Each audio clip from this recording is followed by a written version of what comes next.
Hi there, beautiful souls. Welcome back to Tuesday's talk with Grada.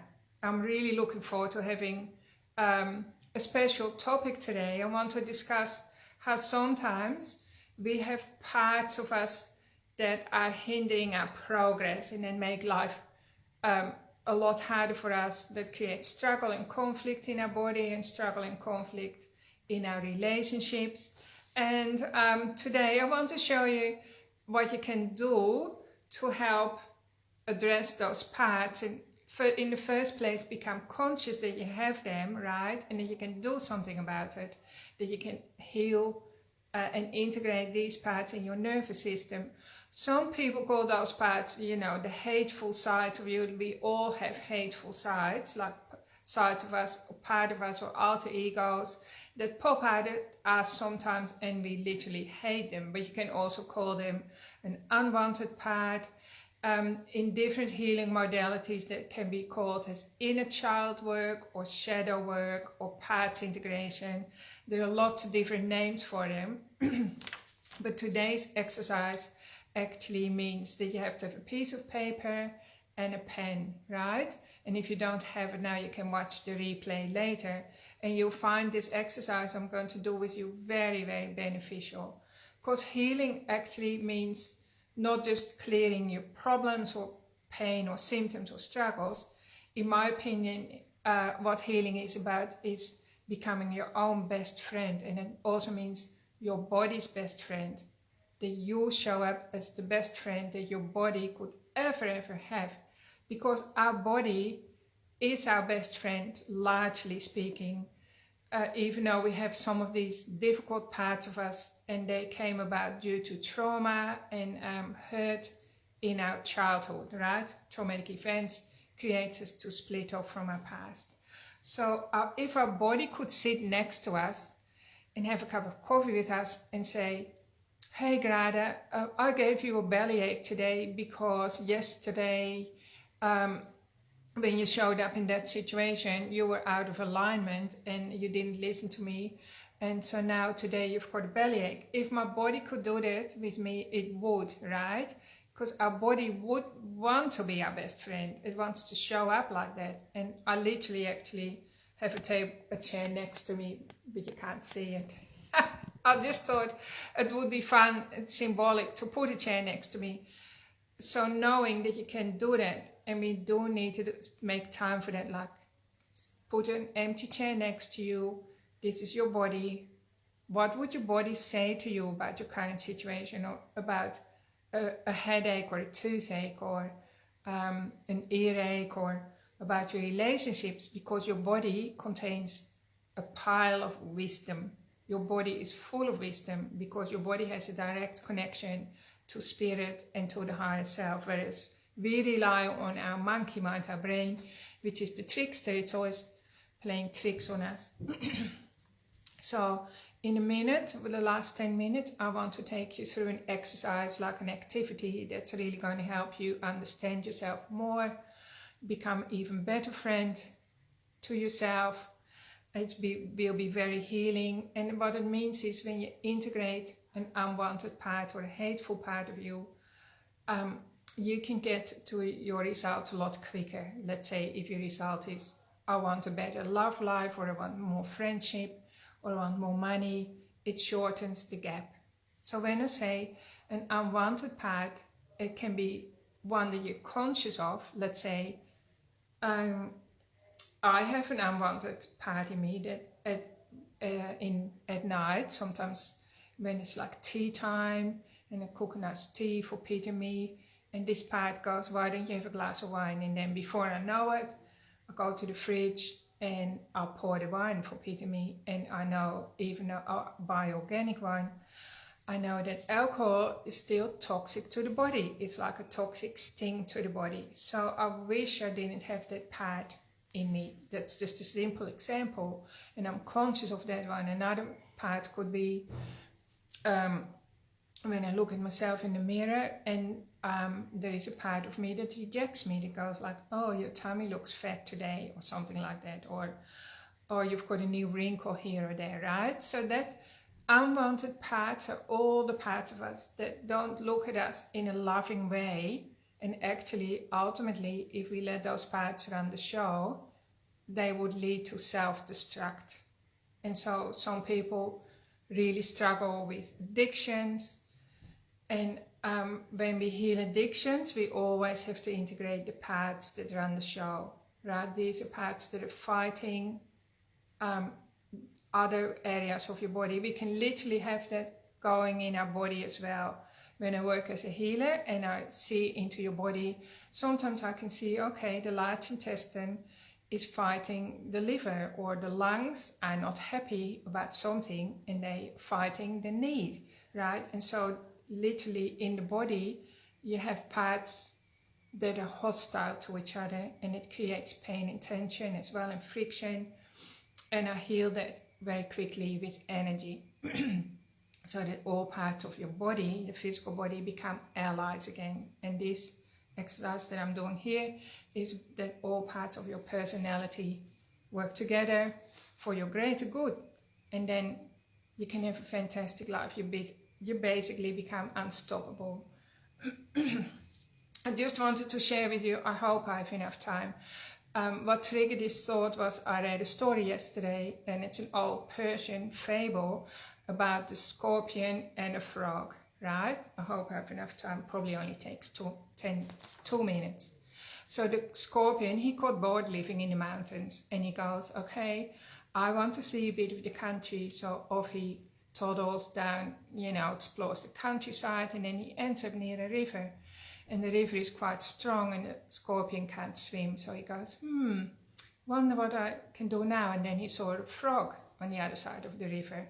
And he goes, please, frog, I want to reach the other shore, but I can't swim. Can you help me?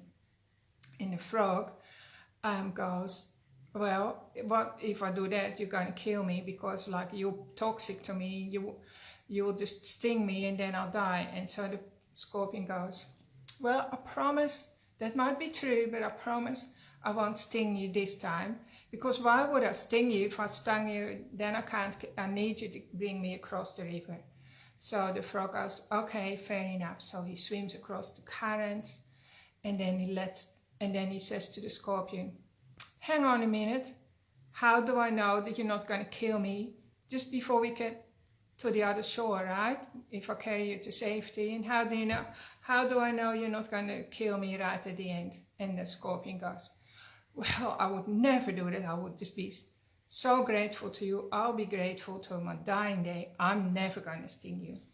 And so the conversation went on a little bit, and then the frog goes, all right then, I trust you.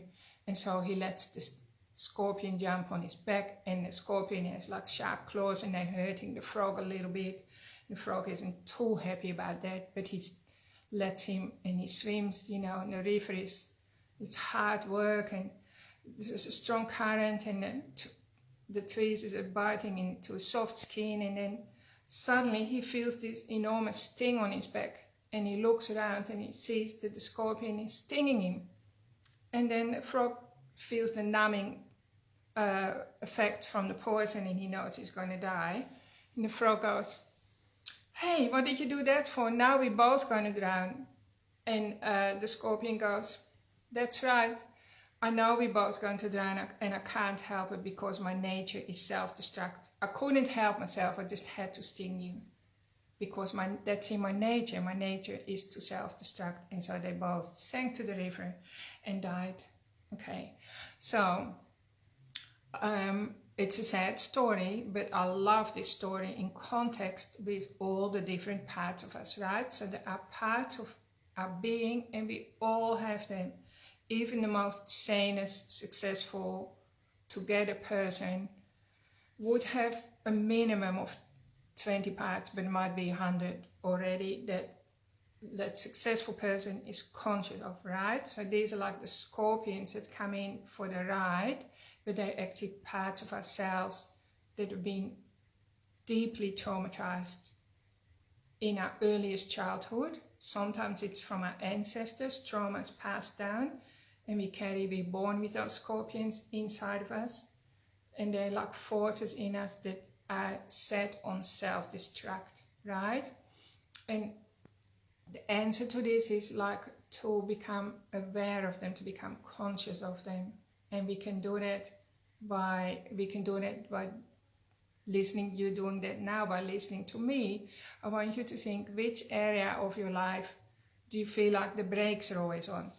Or you nearly get there, right? You're almost there, and suddenly the whole thing sinks to the bottom of the river, right? And you have to start all over again. Can you think of situations in your life where the scorpion shows up? And like an example, of course, that I used is like when you're on a diet and suddenly you're nearly across the river, and suddenly your hand reaches out into the fridge and pulls out the cake, and you eat the cake, and here goes all your good results, right? So this is, or it can be in a relationship. You suddenly start to show up, you're cultivating a good relationship with your loved one, and suddenly you plant a bomb under everything that you've worked so hard for, right?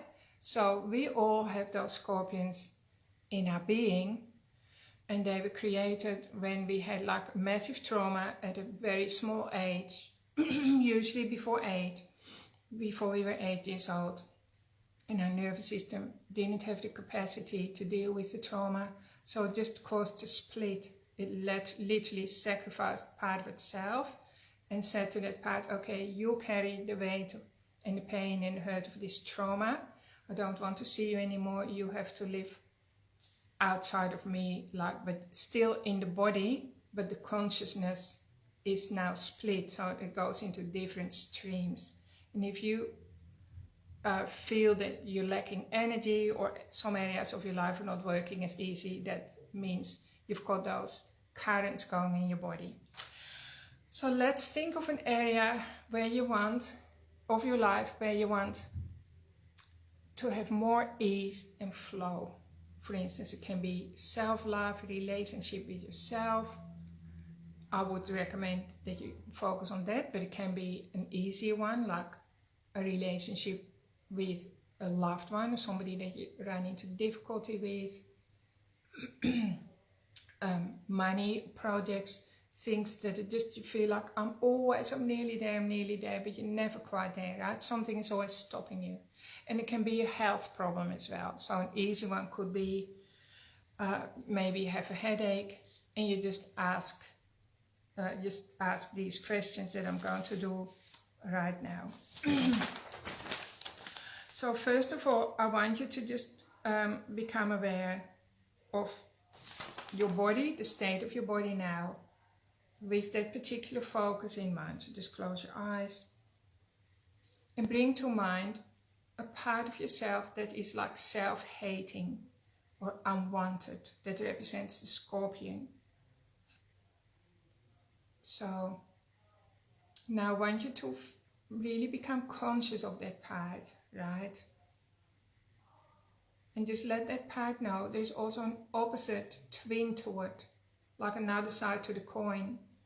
So it has two sides, right? So the sabotage, the self-hate shows up, but on the other side is wisdom.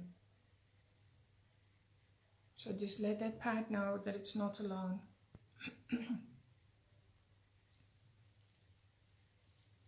And so literally step into that part now. So leave the big self alone and just shrink yourself into that little part. And you just say, with my free will, I'm deeply connecting into this part now, knowing that we're going to step out of it again. So just do that now. And just let all the changes come in your body, or in your feelings and in your thoughts. I'm feeling like a constricted feeling in my brain suddenly. Now this is when you have a pen ready, and I want you to choose your non-dominant hand, like let's say this. My left hand is my non-dominant hand. And we're going to ask this unwanted part some questions. So normally you do this quite slow, right? So you can pause the video when you do this at home. So first you can take your time, you become aware there is an unwanted part. I'm stepping into that, I'm becoming totally 100% this part. Right now I'm feeling very tight in my brain. So I know that it was little me. So I'm going to ask now, how old are you? And if you're following me, you can do this now. And just making sure that age group has to be 8 or younger. If it says 16, you go ask the 16-year-old, okay, show me your younger sibling, and always has to be before age 8. And you write it down with your non-dominant hand. So my body says this part is 2 years old. So I write with my non-dominant hand, I am 2. The next question is, are you a boy or a girl? Now it doesn't matter, like, because some of my unwanted parts literally are boys, right? And some of them are girls. So it's just what your body chose to do at the age of trauma. So you write down, I'm a boy or I'm a girl. And then I'm asking, what do you look like? That's the question. And then you can write, I'm small with freckles and red hair, or something like that. Because maybe the child that split copied something from a movie or a picture or something, right? And so that's the identity that split took on.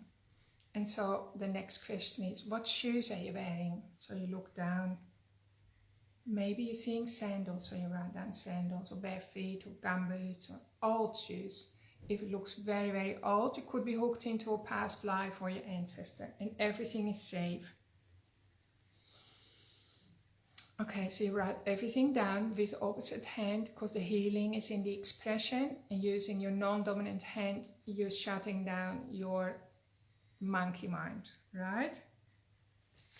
And all these questions, I will post them in the comments, so you can go back to this in your own time. So now you say, do you know how hard you make my life sometimes, right? And the part will say yes or no. Might be very surprised. This part might have thought, I'm always working so hard to keep Radha happy or to protect her, right? So the question is, do you know how hard you make my life sometimes? And you write down yes or no. And then I'll say, you must be hurting very much to hurt me like that. Can you tell me the very first time you felt hurt like that? When was the first time? And so this part can go, well, I was 2, and what happened? Well, at a party, and somebody ridiculed me, or I spilled drink on my dress and I got a smack, or something like that, right? So you write down whatever pops up, and don't scrutinize it, you just keep writing.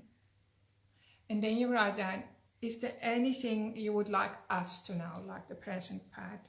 Anything, something that you haven't told us before. Because like, if that part can get the story out, it doesn't have to hurt you or put the brakes on all the time. And so now let that part scribble. You'll be surprised what comes out. A whole story will come out. And then you can ask that part, are you living the life that you really want to live? And the part will say yes or no. Most likely it will say no, because it knows it's living on the periphery. And then you say, if I had a magic wand and we changed our lives magically, would you want to be part of my life? Would you want to be part of this new life? And again, the part will say yes or no. And then I ask, are you ready to release the need for struggle, the need for pain, the need for hardship, the need for ugliness? Are you ready to release the need for harshness, for stress, for overwhelm, for scarcity? Are you ready to release all of that? Whatever issue is causing pain. And you have to get this part to say yes. If the part says no, you have a little bit more conversation to do. And it doesn't matter, because the more time you invest in yourself, spending time with this part that's sitting in the chair next to you, the better off you're going to feel. This is so, so powerful. So eventually the part will be very happy. Then you put the hands together, which means it's a sign like all parts of me coming together. And I'll say, I now release the need I now release myself from the need to whatever, the need to sabotage my life, the need to eat when I'm not hungry, I now release myself from the need to lie when I feel unsafe, or just think of all the hateful behaviors and you pick out one that you don't like about yourself. I release myself from the need of never feeling good enough, from being a perfectionist, whatever. Just choose one, and then you take a deep breath in, put your hands together, rest them on your heart, and now your whole neurology is beginning to integrate this long lost part of you. It feels so good, it feels like so peaceful and calm and easy. And it's like that scorpion has turned itself into a frog, and the two frogs can swim together now, be mates, be friends.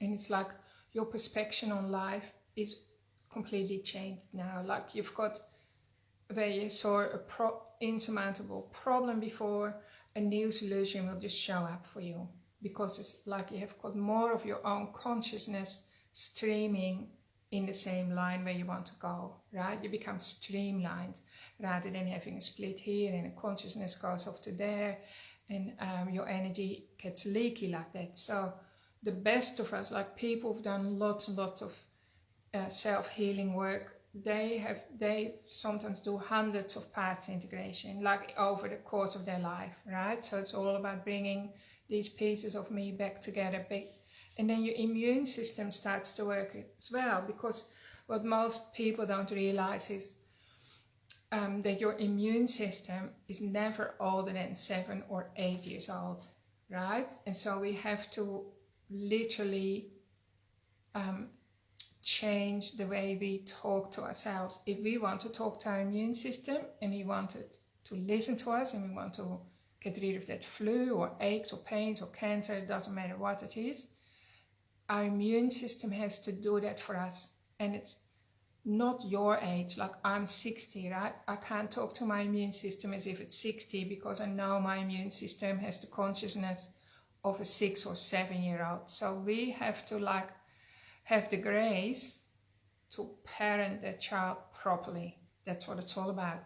We have to have the grace and the generosity and the willingness in today's, who I am today, to reach into that child and to connect with it after it's been hurt and abandoned, right? And we have to understand the language and get to know the secrets that it's kept hidden from us, that keep draining our energy.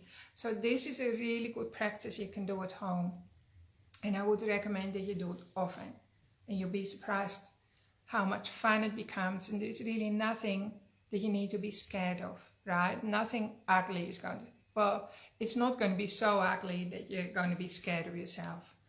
It's going to really free you up and give you lots of energy. So and there'll be less conflict inside your own body. So I hope you enjoyed this. If you have any questions, put them in the comment or send me a personal message. And if you want to work with me, you know, if you want to shift massive amount of stress and trauma in one session, you know where to find me. You can ring my team. I'll put the phone number there. And when you will experience massive, massive shifts. Thanks for tuning in, and big love, and I'm looking forward to seeing you next Tuesday. Have a great week, everyone. Bye.